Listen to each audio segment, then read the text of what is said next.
You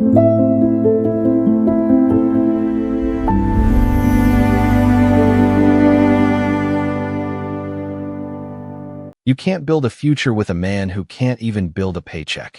Victoria Hay said it softly, but the microphone caught every syllable. The ballroom at the Whitmore Foundation Gala went quiet in that polished, expensive way only rich rooms could manage, where no one gasped too loudly because shock had manners and cruelty wore diamonds. 200 guests stood beneath crystal chandeliers in Midtown Manhattan, holding champagne flutes, smiling the kind of smiles that waited for permission to become laughter. At the edge of the stage, Ethan Caldwell stood alone in a dark suit that had been pressed carefully but was not new. The cuffs were a fraction too worn. The collar sat a little too stiff against his neck. In a room filled with executives, heirs, investors, and people who introduced themselves by net worth before name, he looked like a man who had entered through the wrong door and stayed because no one had been cruel enough to remove him yet. Victoria knew that. Worse, she wanted him to know she knew it. Her cream-colored designer skirt suit caught the warm light beautifully. Clean lines, pearl buttons, the quiet armor of a woman who had spent years teaching herself to look untouchable. Her honey-brown blonde hair was pinned into a smooth twist at the back of her head, not one strand out of place. Beside her, Bradley Mercer rested a hand near her waist, smiling with the lazy confidence of a man who believed the world existed to confirm his choices. He wore a navy tuxedo, a watch that flashed every time he moved, and the expression of someone already enjoying the humiliation before it was complete. The host had only meant to make a joke. That was what people would say later. Someone had asked Victoria how it felt to rebuild her life after divorce and step into a new chapter with one of New York's most talked-about private equity partners. The question had been wrapped in applause, polished and harmless on the surface. But Victoria had turned her head, found Ethan near the side exit, and smiled as if she had discovered the perfect closing line. "I learned," she continued, her voice steady, elegant, almost tender, that love is not enough when a man has no ambition, no income, and no future. A few people laughed then, cautiously at first, then more comfortably when Bradley lowered his chin and chuckled. The sound moved through the ballroom like silverware slipping across porcelain. Ethan did not move. His dark hair, neatly combed to one side, gave his face a calm severity under the chandelier light. His jaw tightened just once, so slightly that only someone who had once shared a kitchen with him, once seen him wake before dawn to make coffee for a woman too busy to say thank you, might have noticed. Victoria noticed. For half a second, something passed across her face, not regret exactly, but recognition. Then pride covered it. She lifted her glass. "Some women outgrow apologies," she said. "Some women outgrow men." The room applauded because applause was safer than silence. Ethan looked down at the glass of water in his hand. He had not touched the wine. He had never liked pretending comfort where there was none. 3 years earlier, he would have crossed a room for Victoria before she had to ask. He would have carried her coat, remembered her father's medication schedule, sat awake beside her while she rehearsed investor pitches she later claimed she had built alone. But on that night, with every polished face turned toward him, he gave her nothing to hold against him. No anger, no begging, no wounded speech. He set the glass on a nearby table with such care that the ice did not even strike the rim. The small sound disappeared under the applause, but Victoria heard it more clearly than anything else. Bradley leaned toward the microphone, amused. "Well, to moving upward," he said, and the crowd laughed again, warmer now, relieved to know which side of the story had won. Ethan raised his eyes. For one moment, he looked directly at Victoria, not like a discarded husband, not like a defeated man, but like someone quietly closing a door from the inside. There was no bitterness in his stare. That was what unsettled her. Bitterness would have made him smaller. Rage would have made him predictable. But this calm, this terrible, unshaken calm, made the lights above her feel suddenly too bright. Then he turned and walked toward the exit. No one stopped him. The quartet near the back resumed playing a soft jazz standard. Forks touched dessert plates. Cameras flashed around Victoria and Bradley as if the evening had returned to its proper script. But near the revolving doors, Ethan paused only long enough to button his jacket against the cold November air waiting outside. Manhattan glowed beyond the glass. All black pavement, yellow cabs, and towers full of people who understood that a man could disappear in one season and return in another as someone no one was prepared to face. Victoria watched his reflection vanish from the door, and for reasons she refused to name, the applause behind her no longer sounded like victory. Long before the ballroom learned how to laugh at Ethan Caldwell, Victoria Hayes had once believed his silence was a kind of shelter. Their first apartment had been 12 floors above a narrow street in Brooklyn, not large enough for two ambitions and all the boxes they could not afford to unpack, but in the early mornings it filled with pale gold light, and Ethan always woke before she did. He would stand barefoot in the small kitchen, dark hair still damp from the shower, sleeves rolled to his elbows as he measured coffee into the machine and checked the calendar taped to the refrigerator. Victoria had meetings she was afraid to admit frightened her. Ethan knew that without making her say it. He left notes beside her mug, not sweet lines meant for display, but careful reminders in his clean handwriting. Presentation at 9:30. Call your father before noon. Breathe before answering hard questions.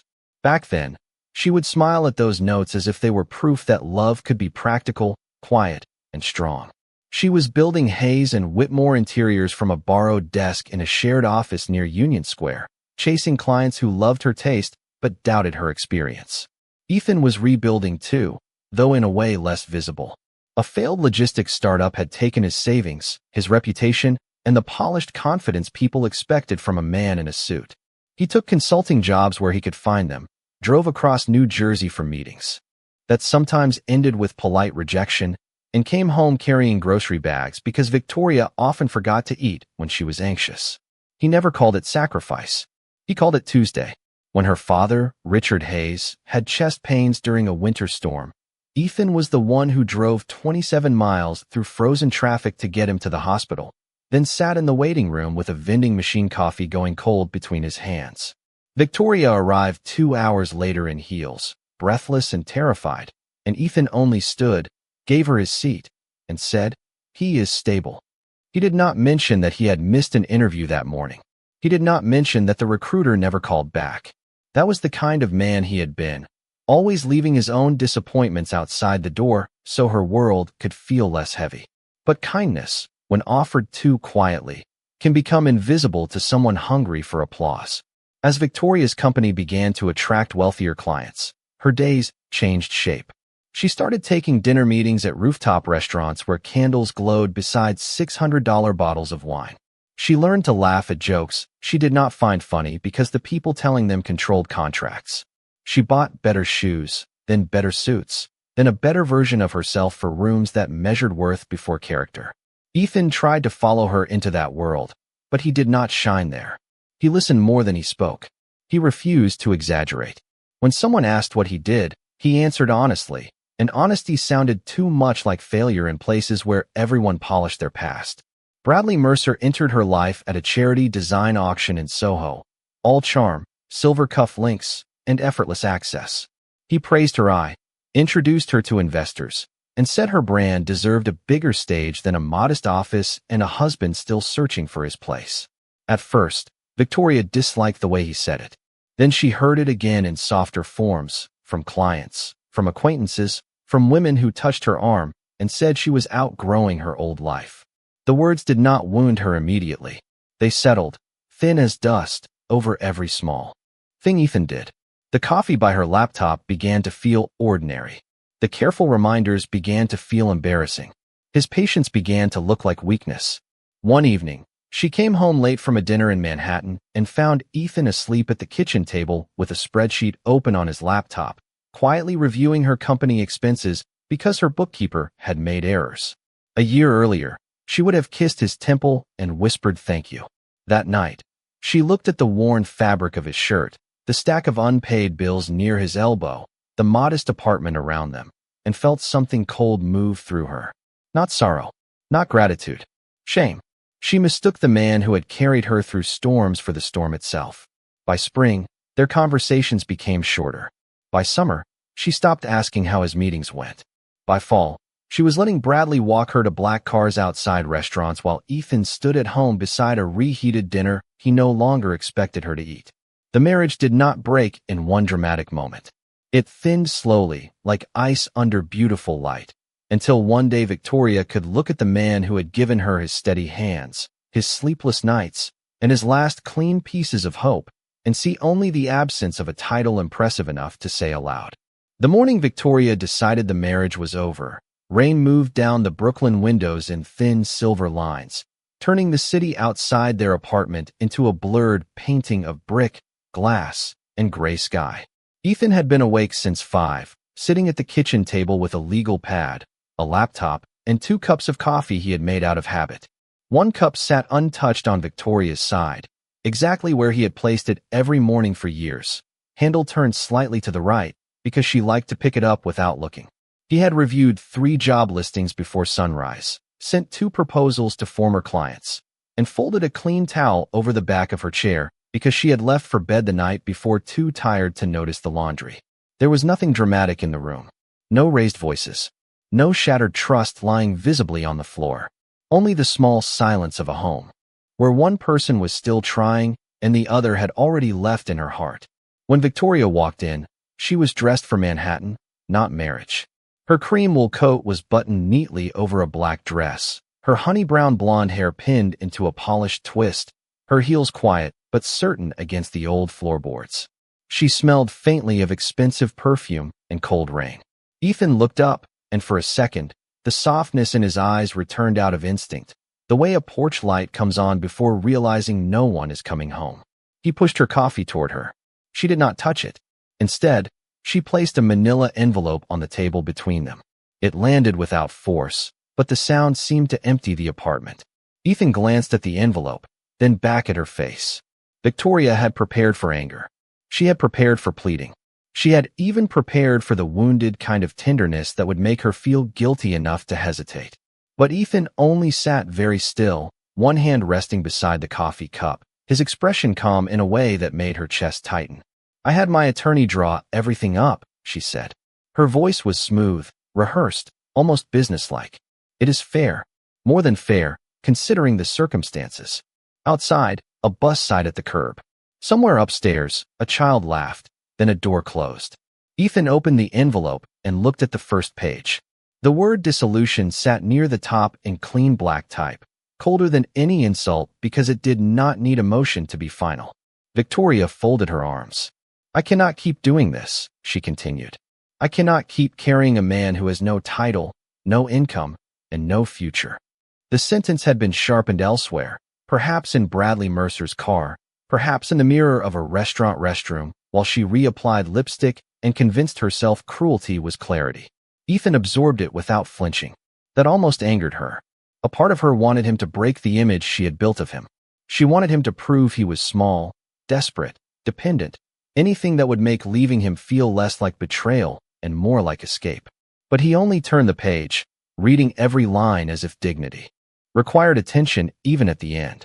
"I left you enough to cover a few months of rent," she said, and this time there was an edge beneath the polish. "You should take it. Start over somewhere cheaper. Maybe outside the city." Ethan closed the packet and laid it back on the table. He looked around the apartment once, at the thrift store bookshelf they had painted white together, at the framed photograph from Coney Island where Victoria had been laughing into the wind, at the refrigerator still holding her father's cardiology appointment card under a magnet shaped like a yellow cap.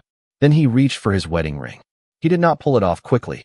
He turned it once, slowly, as if remembering the hand that had placed it there, the vows spoken in a courthouse room with fluorescent lights and 2 witnesses, the years when poor had not meant worthless and quiet had not meant weak. The ring slipped free. He set it beside her untouched coffee. Victoria's eyes flickered to it, and for the first time that morning, the script inside her faltered. He stood, not towering over her, not crowding her, just rising into his full height with a stillness that made the small kitchen feel suddenly too narrow for the truth between them. "I will sign," he said. His voice was low, steady, and without accusation. "I will not fight you." She swallowed. That should have relieved her. Instead, it left her strangely exposed. He picked up the pen, signed where the yellow tabs told him to sign, and placed the papers back in the envelope. No speech. No performance.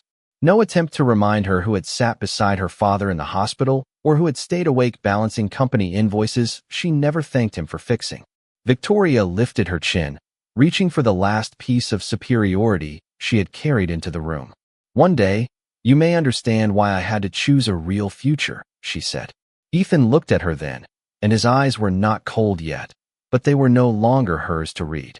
"One day," he answered, "you will understand that quiet does not mean empty." The words settled gently, almost kindly, which made them harder to dismiss. Victoria grabbed the handle of her suitcase near the door. The wheels clicked over the uneven floorboards as she walked out. She did not look back, not because she felt certain, but because she feared the sight of him standing there would show her exactly what she was abandoning. When the door closed, Ethan remained in the kitchen with the rain, the signed papers, and 2 cups of coffee going cold. Then he picked up her cup, poured it into the sink, rinsed it carefully, and placed it on the drying rack, as if even endings deserved to be handled with grace. For the first few weeks after Victoria left, Ethan lived inside the quiet she had mistaken for emptiness. The apartment felt larger without her footsteps, though nothing had changed except the absence of expectation. Her mug stayed on the drying rack until one morning he wrapped it in newspaper, placed it in a cardboard box with the courthouse photograph and the extra set of keys, and carried it down to the storage room beside the laundry machines. He did not throw anything away. That would have been too loud. Instead, he made room. By December, he had moved out of Brooklyn and into a small studio in Jersey City with a window facing a brick wall and a desk barely wide enough for his laptop, a lamp, and a legal pad filled with names of distressed companies no one wanted to touch. He took the PATH train before sunrise, crossed the Hudson with construction workers, nurses, clerks, and men in tired coats, and used the ride to read balance sheets on his phone while the city slowly lit itself across the water. No one in those crowded morning trains knew that the silent man gripping the overhead rail had once built a logistics model that failed not because the idea was weak, but because the wrong partner had sold too early and disappeared with investor confidence. No one knew he still had the mind for patterns, for risk, for finding value under damage. That anonymity became his shelter. He rented a shared desk in a narrow office above a printing shop in Newark, where the heat clicked all day and the coffee tasted burned by 8 in the morning. He called former clients who did not call back. He wrote proposals that were declined with polite sentences. He reviewed companies whose owners had run out of hope, family businesses with unpaid invoices, small manufacturers crushed by debt, regional suppliers one bad quarter away from closing. Where others saw failure, Ethan saw timing, waste, pride, and sometimes one clean path through the ruins. He did not chase applause anymore. He chased leverage. His first rescue was a family-owned packaging company in Pennsylvania, 140 employees, 3 generations of history, and less than 60 days before the bank took control. Ethan spent 4 nights in a roadside motel outside Allentown, eating deli sandwiches over spreadsheets, walking the factory floor in a dark overcoat while machines hummed under fluorescent lights. He found an old distribution contract no one had renegotiated, a warehouse lease draining cash, and a customer relationship strong enough to anchor a new credit line. The deal was too small for Wall Street and too complicated for ordinary lenders. For Ethan, it was proof. 6 months later, the company was breathing again, and the owner sent him a handwritten thank you note that Ethan kept in the top drawer of his desk, not as decoration, but as evidence that quiet work could still matter. 1 rescue became 3. 3 became 9. A retired investor from Connecticut noticed the returns and introduced him to a private family office. Then came a manufacturing firm in Ohio, a specialty food distributor in North Carolina, a medical supply company outside Dallas. Ethan flew economy, carried 1 black garment bag, and slept wherever the numbers required him to sleep. He stopped explaining himself to people who only respected noise. By the end of the 2nd year, Caldwell Capital Group existed on paper in a modest office with frosted glass, 5 employees, and no press releases. By the middle of the 3rd, it controlled enough money to make desperate boards answer calls before the 2nd ring. He hired Grace Miller as his executive assistant after she corrected an error in his own cash flow model during her interview, without smiling or apologizing. She understood silence too. Together, they built a firm that moved carefully, almost invisibly, until companies on the edge began whispering his name like a locked door that might still open. Meanwhile, Victoria rose under brighter lights and thinner air. Bradley Mercer placed her at the right tables, introduced her to hotel developers, luxury condominium boards, and investors who loved her taste as long as the invoices stayed beautiful. Hayes and Whitmore Interiors moved into a glass office near Madison Avenue, where white orchids stood in the reception area and employees spoke softly because success had become part of the decor. Victoria wore tailored suits, gave interviews about ambition, and learned to smile whenever someone mentioned Bradley as the man who had helped her step into her rightful future. But some futures arrive with hidden interest. The clients Bradley brought demanded faster work, larger credit lines, riskier expansion, and finishes imported at prices her cash reserves could not support. Victoria signed because everyone was watching. She approved because Bradley said hesitation looked weak. She borrowed because growth sounded better than fear. At night, when the office emptied and the city reflected itself in the black windows, she sometimes opened old budget files and saw Ethan's careful notes in margins from years before, quiet warnings about debt, timing, and vanity disguised as strategy. She would close the files quickly, as if memory were a draft from a door she had sworn never to open. She did not know that across the same city, in an office without orchids and without photographers, Ethan Caldwell was becoming the one-man banks called when pride had already failed. By the third week of January, the orchids in the reception area of Hayes and Whitmore Interiors were still white, still expensive, still arranged beneath the company logo like nothing could touch the life Victoria had built. But behind the glass walls, the air had changed. It was not panic yet. Panic had sound. This was quieter, more dangerous, the silence that came when employees stopped laughing near the coffee machine and lowered their voices before entering a room. Victoria could feel it each morning as she crossed the polished floor in her cream coat, passing designers who pretended not to watch her face. Her calendar was full, her heels were steady, her hair was pinned with the same careful elegance, but every notification on her phone seemed to arrive carrying another small fracture. A hotel project in Miami had delayed payment again. A luxury condominium board in Chicago wanted to renegotiate terms after construction costs rose. A supplier in Vermont refused to release custom millwork until past invoices were cleared. The numbers that once seemed ambitious now gathered on spreadsheets like storm clouds. She called Bradley Mercer before 9. He answered on the fourth ring, his voice bright but distant, with the hollow echo of an airport lounge behind him. "Victoria, I am walking into something right now," he said. "Send me the summary, and I will take a look." She had already sent the summary twice. She said that carefully, without accusation, because accusation would have meant admitting fear. Bradley sighed, the way powerful men sighed when someone else's emergency threatened to become inconvenient. "These things happen when a company scales," he said. "You wanted a larger stage. Larger stages come with larger shadows." It sounded elegant enough to be useless. By noon, the largest shadow had a name.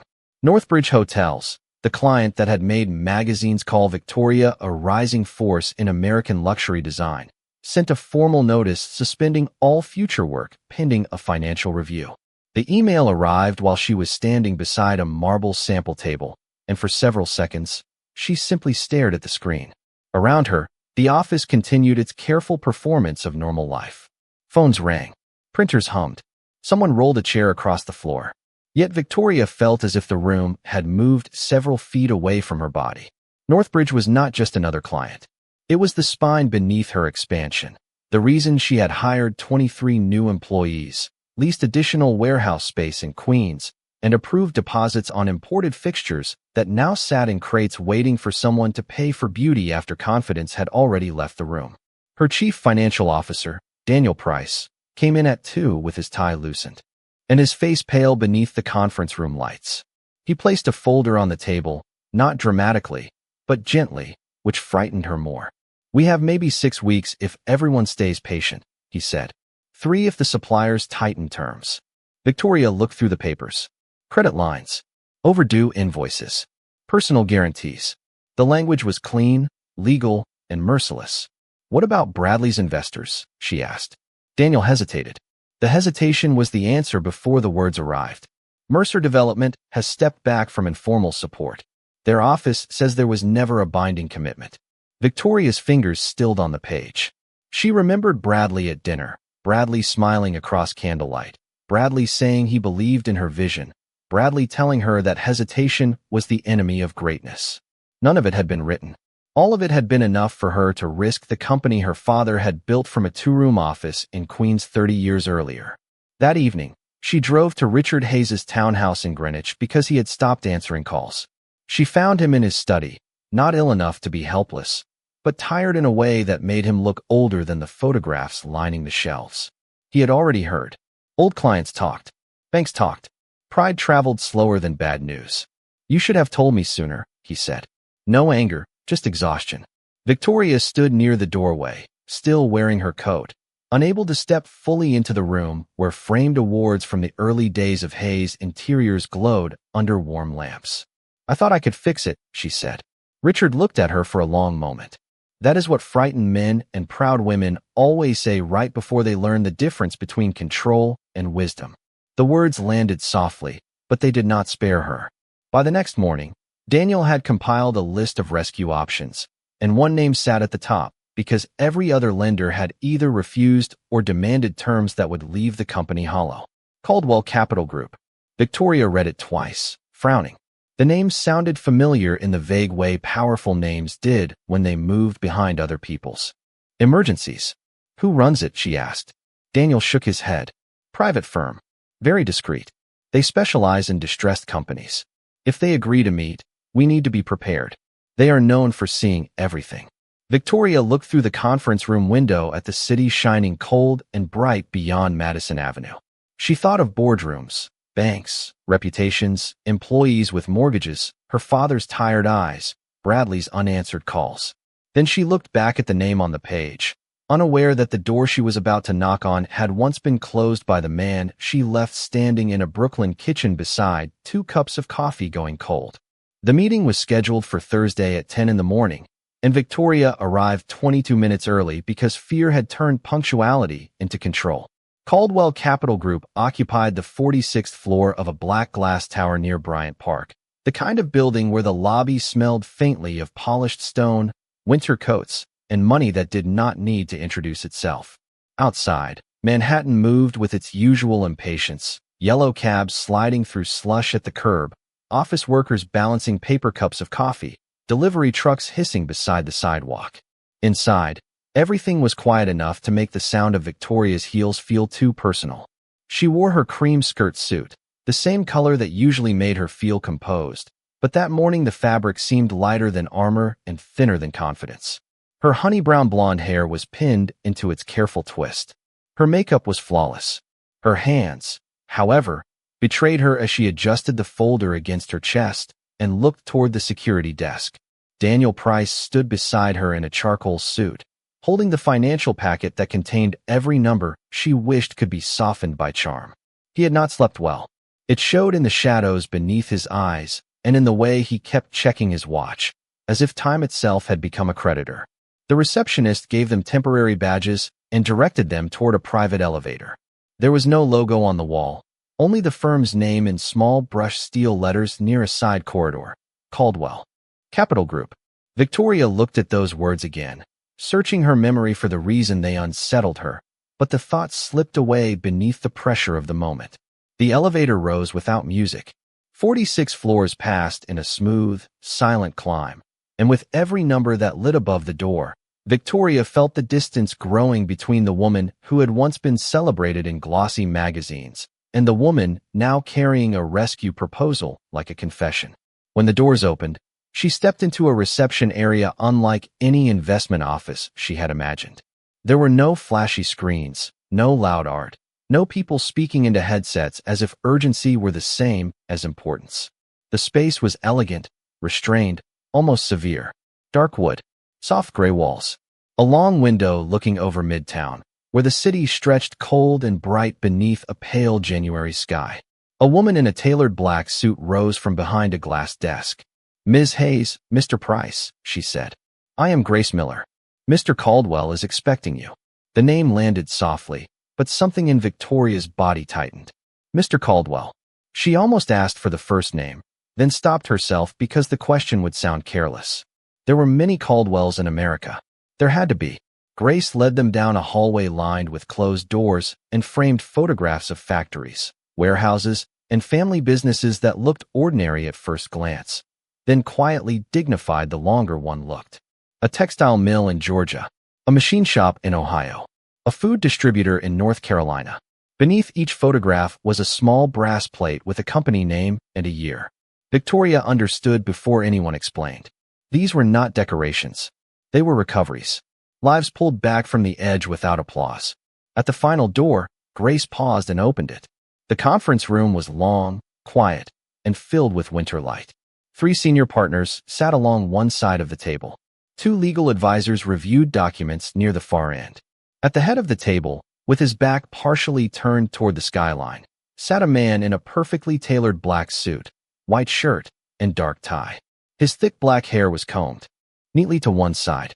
His posture was still, controlled, unmistakably familiar even before he lifted his eyes. Victoria stopped so abruptly that Daniel nearly stepped into her shoulder. For one suspended second, the room held its breath around her. Ethan Caldwell looked at her across the polished table with the same calm that had once filled a Brooklyn kitchen, but everything around him had changed. The worn cuffs were gone. The hesitant place in the world was gone. No one in that room looked at him with pity. No one waited for him to explain why he belonged there. They waited for him to speak because his silence had weight. Grace moved to his right and placed a slim folder beside his hand. "Ms. Hayes and Mr. Price have arrived," she said. Ethan gave a slight nod. Not cold, not warm, simply exact. Victoria felt her carefully prepared opening vanish from her mind. She saw the signed divorce papers, the untouched coffee, the ring beside the cup, the ballroom door closing behind him 3 years later. All of it returned at once, not as memory, but as consequence. Daniel looked from Victoria to Ethan, confusion passing over his face as he understood that something unspoken had entered the meeting before the numbers did. Ethan rose. The entire table seemed to rise with him without moving. He buttoned his jacket, stepped once toward the chair opposite him, and gestured with quiet courtesy. "Good morning, Ms. Hayes," he said. "Please have a seat." Victoria heard her own breath, shallow and uneven, though her face remained composed by habit. She lowered herself into the chair because standing any longer would have revealed too much. Across from her, Ethan sat again, opened the folder, and looked down at the future of the company she had almost destroyed. He did not mention the past. He did not need to. The room itself had already done that for him. Victoria opened the presentation folder with hands that had signed million-dollar design contracts, selected marble for penthouses overlooking Central Park, and accepted awards under lights bright enough to make fear look like confidence. But in that room, under Ethan Caldwell's steady gaze, the simple act of turning a page felt almost impossible. Daniel began because she needed several seconds to remember how to breathe. He walked the room through the financial summary, the delayed receivables, the Northbridge suspension, the supplier pressure, the warehouse lease in Queens, and the 6-week window that had now narrowed to something closer to 23 business days. His voice was professional, but every number carried the fragile sound of a company asking not to be buried yet. Ethan listened without interrupting. He did not lean back like a man enjoying revenge. He did not smile at the weakness placed in front of him. He only read, one page at a time, dark eyes moving calmly across the margins, the graphs, the debt schedule, and the optimistic projections Victoria suddenly found embarrassing. When Daniel finished, the room became so quiet that the soft hum of the heating system seemed louder than any applause she had ever received. Ethan placed one finger on the table beside the cash flow sheet. "Your model assumes Northbridge resumes payments within 30 days, he said. "What evidence supports that?" Daniel glanced at Victoria. Victoria answered because pride had not yet left her completely. "We have a long-standing relationship with their board." Ethan turned one page. "A relationship is not collateral, Ms. Hayes." The words were not cruel. That made them worse. Cruelty would have let her resent him. Accuracy left her nowhere to hide. He continued with the same measured calm, asking about vendor exposure, lease penalties, employee severance obligations, client concentration, and why her company had expanded into 3 states without securing enough working capital to survive one delayed project. Each question was clean, surgical, and entirely business. He never mentioned Brooklyn. He never mentioned the divorce papers. He never mentioned the night she had stood under chandeliers and taught a ballroom to laugh at him. Yet every unanswered number carried the echo of the man she had once dismissed as incapable of building anything. Victoria tried to maintain the polished rhythm that had saved her in investor meetings before, but Ethan was not an investor impressed by language. He listened through adjectives. He waited through charm. When she said the brand still had extraordinary value, he asked how that value converted to payroll. When she said Bradley Mercer had opened doors to premium clients, he asked how many of those doors came with signed guarantees. When she said the expansion had been necessary to remain competitive, he asked why the company had mistaken speed for strength. Daniel lowered his eyes at that one. Victoria felt heat rise beneath her collar, not because Ethan had humiliated her, but because he had not needed to. The truth was humiliating enough. Grace Miller stepped forward and placed a second folder in front of Ethan. He opened it, reviewed the first sheet, then slid it across the table toward Victoria. Before we discuss any rescue structure, he said, you should understand the history of this company's liquidity. Victoria looked down. The document was dated 2 years before the divorce. During the winter, her father had been hospitalized and Hayes Interiors had nearly lost a major commercial client.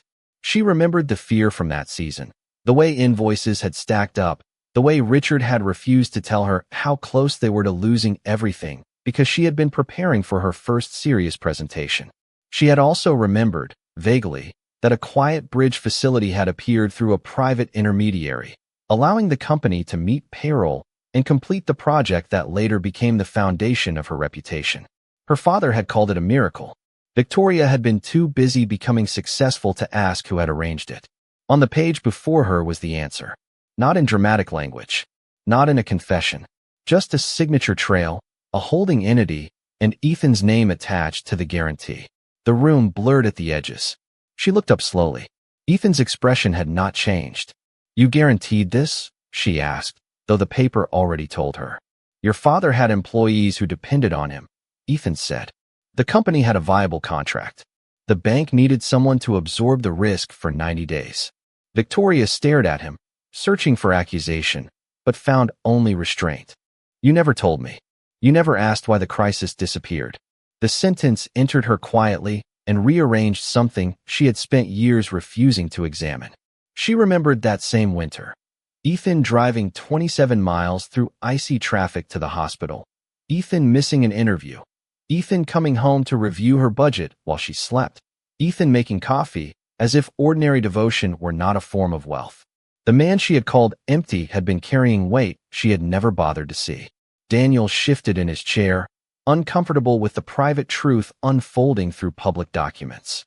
Grace remained still, her face composed, but her eyes held the faint respect of someone who had known the story longer than Victoria had deserved to.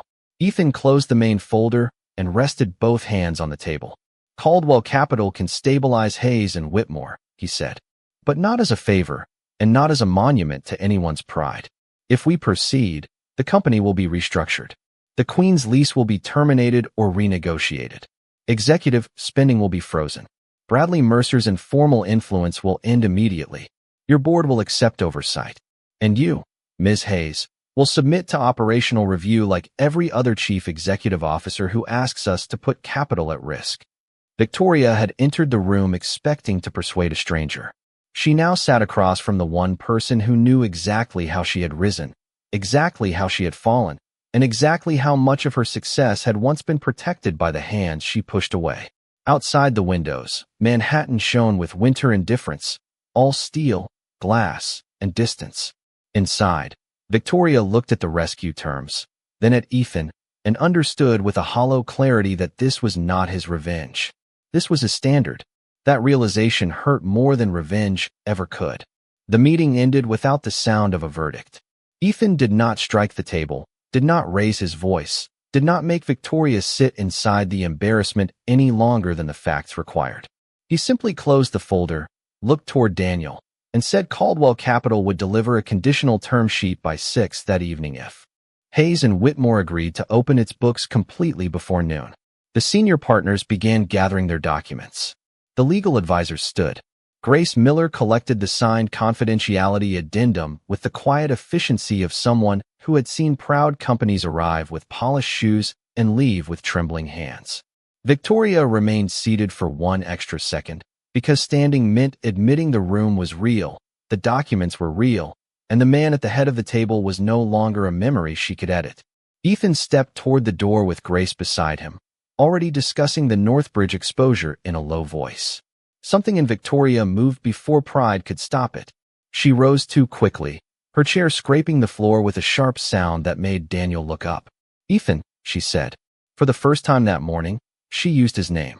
He paused at the doorway, but he did not turn immediately. The room went still around them, not curious exactly, but aware that the business meeting had brushed against something older and more delicate than a balance sheet. Victoria walked after him into the hallway, past the framed photographs of restored factories and rescued family companies, past the evidence of all the lives he had helped without needing anyone to clap. Her heels sounded uneven now. The perfect rhythm she had carried into the building had left her somewhere between the conference table and the truth. "Please," she said when they reached the corner near the glass wall overlooking Midtown. Ethan stopped.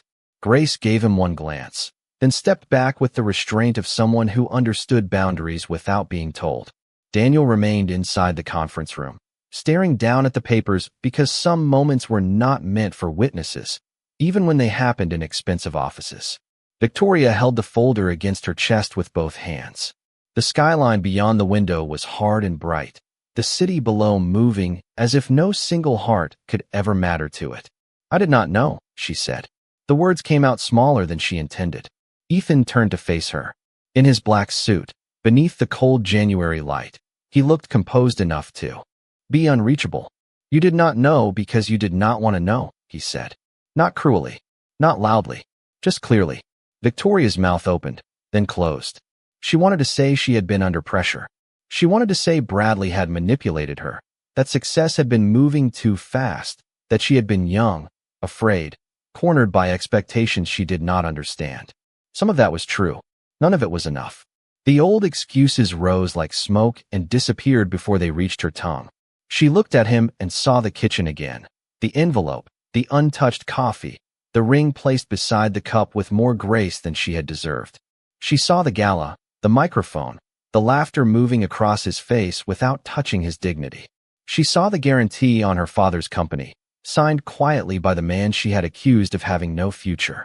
Her knees weakened, not from performance, not from strategy, but from the sudden unbearable weight of seeing herself accurately. She lowered herself beside the window, one hand gripping the edge of a leather bench for balance, until she was down on one knee in the quiet hallway of Caldwell Capital Group. It was not dramatic. It was not beautiful. It was the first honest thing she had done in years. "Ethan," she whispered, and her voice trembled now because polish had finally failed her. "I am not asking as your ex-wife. I am asking as the daughter of Richard Hayes, as the person responsible for 212 employees, as someone who was wrong about you in every possible way. Please save the company." Ethan looked down at her for a long moment, not with triumph. That would have been easier for her to understand. His face held something more difficult, sadness without surrender, memory without weakness. Grace turned her eyes toward the windows, giving Victoria the mercy of not being watched too directly. Victoria continued, because once truth began, stopping would have been another form of pride. "I humiliated you because I was ashamed of what I did not understand. I confused noise with power. I confused money with safety. I let Bradley turn my fear into arrogance, and I called your patience failure because it made my ambition look selfish." Her breath caught. "I cannot undo what I said. I cannot undo what I made people believe about you. But I can stand in the truth now. You were never empty. I was the one who could not see." Ethan's gaze moved past her to the city, then back to the woman kneeling before him in a cream suit that had once looked like armor and now looked simply human. In the conference room behind them, the future of Hayes and Whitmore waited inside folders and numbers. In the hallway, something quieter waited too, not forgiveness, not reconciliation, but the thin first light of accountability. Ethan reached down, not to pull her into his arms, not to erase the past, but to offer her the dignity of standing. "Get up, Victoria," he said softly. "Caldwell Capital does not save companies because people beg. We save them when they are worth saving and when their leaders are finally willing to tell the truth. She took his hand and stood, tears shining but not falling, her face pale with shock and remorse. Ethan released her hand at once, respectful, distant, complete. Then he turned toward Grace. "Prepare the term sheet," he said. "Strict oversight. Full transparency. No exceptions." Grace nodded. Victoria closed her eyes for half a second, not in victory, but in relief so deep it almost hurt. Ethan had not saved her pride. He had done something far harder. He had given her a chance to live without it. The term sheet arrived at 5:48 that evening, not with mercy, not with punishment, but with the clean precision of a door opening only as wide as discipline allowed. Victoria signed it in the conference room at Hayes and Whitmore, while the January sky darkened behind Madison Avenue, and her reflection hovered in the glass like a woman she was finally meeting for the first time. Daniel signed beside her. Richard Hayes, wearing the same navy cardigan he had worn through years of early mornings and late invoices, placed his signature last, his hand unsteady but his eyes clear. No one applauded. The rescue of a company did not feel like triumph when it began with admitting how close it had come to ruin. Within 24 hours, Caldwell Capital sent a restructuring team into the office. Grace Miller arrived with 3 analysts, 2 legal advisors, and a calm that made excuses sound unnecessary before anyone spoke them. Executive spending was frozen. The Queen's Warehouse lease was renegotiated. Supplier calls were made one by one, not with promises dressed as confidence, but with payment schedules backed by real capital. Northbridge Hotels resumed talks after Ethan personally reviewed the contract and removed the clauses that had turned growth into a trap. Bradley Mercer called Victoria twice that week and left messages that began warmly, then turned sharp when she did not answer. On Friday, his assistant requested access to the revised investor materials. Grace replied with one sentence, formal and final, stating that Mercer Development no longer held advisory standing with Hayes and Whitmore. Victoria read the email at her desk, then looked at the city beyond her window. There was a time she would have felt abandoned by a man like Bradley stepping away. Now she felt only the strange, clean ache of seeing a false shelter collapse without missing it. 3 months later, the same ballroom where Victoria had once lifted a glass and mistook cruelty for victory hosted the annual New York Business Renewal Dinner. The chandeliers still burned with expensive light. The quartet still played softly near the rear entrance. Champagne still moved through the room on silver trays. But Victoria entered differently. Her cream suit was still elegant, her honey-brown blonde hair still pinned with care, yet nothing in her posture asked the room to admire her. She walked beside her father, one hand lightly supporting his arm, and stopped to speak with employees before sponsors, vendors before investors. People noticed. People always noticed change when it was quiet enough to be undeniable. Near the stage, Bradley stood with a new circle of listeners, smiling too broadly as he explained market conditions to anyone willing to believe him.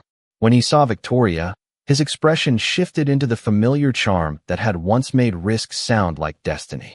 He stepped toward her. "Victoria, you look well," he said. "I heard. Caldwell came in hard. You should have called me before letting them take control." Victoria looked at him for a moment, and the old reflex rose, the reflex to smooth the air, protect the image, make the powerful man feel unchallenged. Then it passed. "They did not take control," she said. "They brought accountability." Bradley laughed lightly, but no one joined him. Across the room, Ethan Caldwell entered without announcement. He wore a black suit, white shirt, and dark tie, his dark hair neat, his face composed beneath the chandelier light. Grace walked beside him with a folder in hand. The conversations around the entrance softened, not because he demanded attention, but because the room understood what power looked like when it did not advertise itself. Ethan greeted Richard first. He shook the older man's hand with both respect and distance, then spoke briefly with Daniel about the completed Northbridge Amendment. Victoria watched him from several feet away. There was no ache in her now that asked to be chosen again. That had not been the gift of his return. The gift had been harder, colder, and far more generous. He had let her see the ruins without calling her ruined. When the host took the stage, he announced that Hayes and Whitmore Interiors had completed its restructuring ahead of schedule, preserved 198 jobs, and returned to profitability without layoffs beyond voluntary departures. The room applauded, but Victoria did not lift her chin as she once might have. She looked toward the employees seated near the center tables, toward her father standing carefully beside his chair, toward Ethan at the edge of the light. When she was invited to speak, she stepped to the microphone and rested both hands on the podium until the applause faded.